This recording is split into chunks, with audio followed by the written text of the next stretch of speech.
బీరకాయ తీగూర ఎప్పుడైనా తిన్నారా? చాలా పాతకాలం వంట అండి. మా అమ్మమ్మ వాళ్ళు వాళ్ళ అమ్మమ్మల దగ్గర నేర్చుకున్నటువంటి వంట. చాలా రుచిగా ఉంటుంది.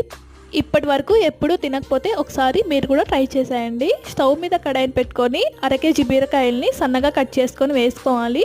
కొద్దిగా వాటర్ని వేసుకొని మూత పెట్టేసి 5 నిమిషాలు బాగా ఉడికించుకున్న తర్వాత వాటర్ మొత్తం ఇంకిపోయేంత వరకు బాగా ఉడికించుకొని స్టవ్ ఆఫ్ చేసేసుకోవాలి. టేస్ట్కి సరిపడా సాల్ట్ వేసుకొని పప్పు గుత్తితో బాగా మెత్తగా ఎనిపేసుకోవాలి. ఇప్పుడు స్టవ్ మీద వేరే కడాయిని పెట్టుకొని కొంచెం నెయ్యి, కొంచెం ఆయిల్ వేసుకొని తాలింపు గింజలు, కొంచెం జీలకర్ర, ఎండుమిరపకాయలు, కరివేపాకు కూడా వేసుకొని బాగా వేగిన తర్వాత పచ్చిమిరపకాయలు అలాగే ఆనియన్స్ కూడా వేసేసుకొని కొంచెం పసుపు కూడా వేసేసుకొని బాగా వేయించుకోవాలి. ఆనియన్స్ని బాగా వేగిన తర్వాత బీరకాయ కూడా వేసేసి ఒకసారి బాగా కలిపేసి ఇంకొకసారి పప్పు గుత్తితో మెత్తగా ఎనిపేసుకోవాలి.